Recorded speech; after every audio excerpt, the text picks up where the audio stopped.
Churches attacked, pastors beaten up, interreligious couples threatened, halal meat opposed, hijab wearing students stopped. The right wing in Karnataka, with the blessings of the BJP, has been quite active. And in the past few years, they have done everything that I listed above. But this year, they have started a relatively new aggression tactic, stopping Muslim traders from participating in temple fairs. It happened in Bengaluru this week. The VHP and the Bajrang Dal tried to ban Muslim traders from a temple fair. In this week's No Filter with Dhanya Rajendran, I will take a close look at how these right-wing Hindutva groups are trying to economically boycott Muslims.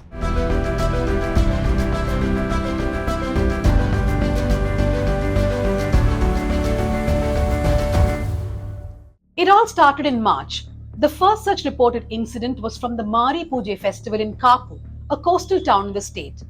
A board was found installed outside the Hosa Marigudi temple by the Hindu Jagrana Vedike.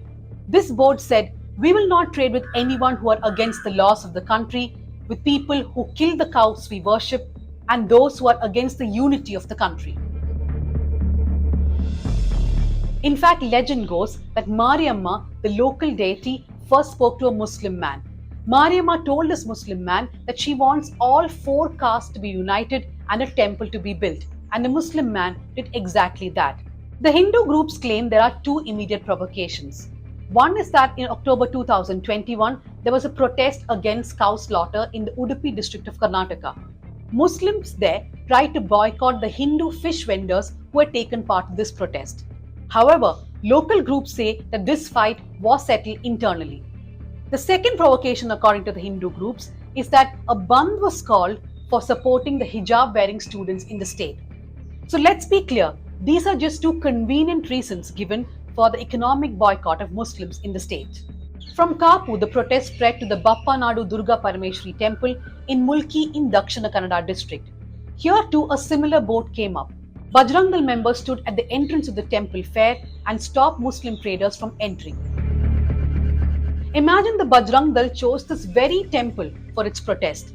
This temple has a syncretic history, and a board outside the temple says that a Muslim man built it.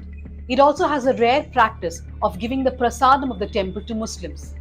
In both Kapu and Mulki, the temple committee managements succumbed to the pressure from Hindutva groups and said no to the Muslim traders. There was, of course, threat to violence too. From March, this sort of economic boycott spread to other places. It has been reported from Shivamoga, Puttur, and other locations. At the Shivamoga Jatre, which is held once in 2 years, Muslims not only set up stalls, but they also offer harake, a sort of fulfillment of a vow to the deity. Even that was disallowed this year. In the past 1 week, there have been two such attempts. Muslim traders were barred from the Harihara Subramanya Temple in Kodagu district.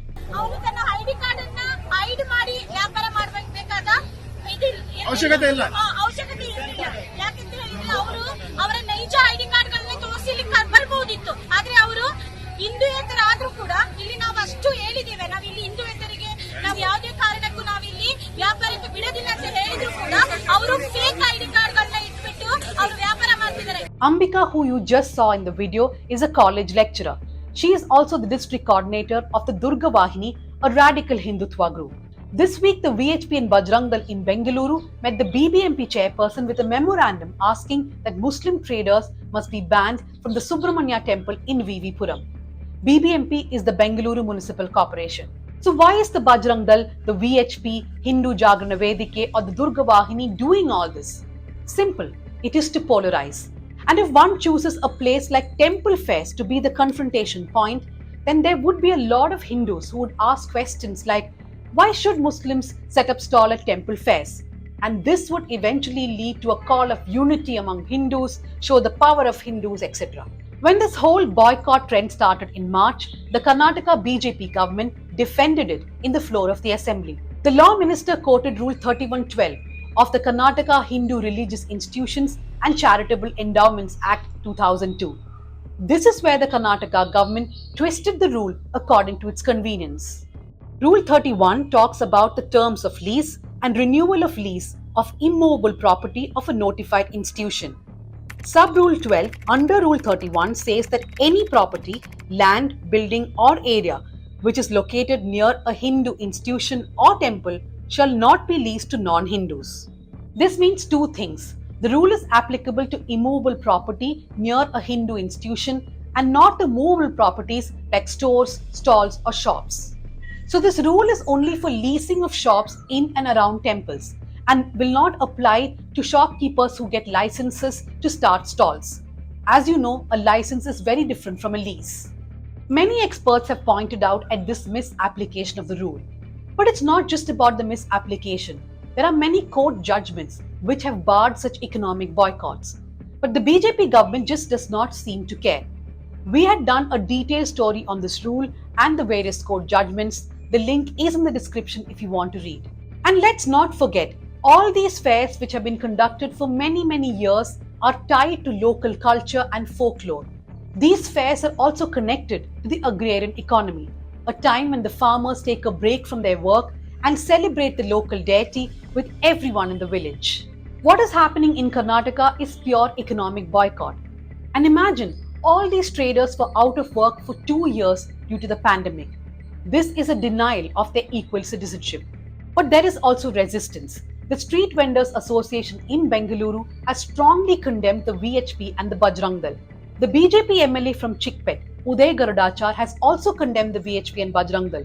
In fact, he has said that such kind of boycotts are not tenable. Hindus can set up stalls outside dargahs and Muslims can set up stalls outside temples. This is what the BJP MLA has said. And since he warned these boycotters, the police also stepped in. They ensured that everything went about peacefully and even detained a few Hindutva activists. But with elections fast approaching, such economic boycott and polarization is only bound to increase. But at the News Minute, we'll keep a tab of all this. So join me next week for another episode of No Filter with Dhanya Rajendran. And remember, independent media needs your support. Do become a member of the News Minute. Thank you.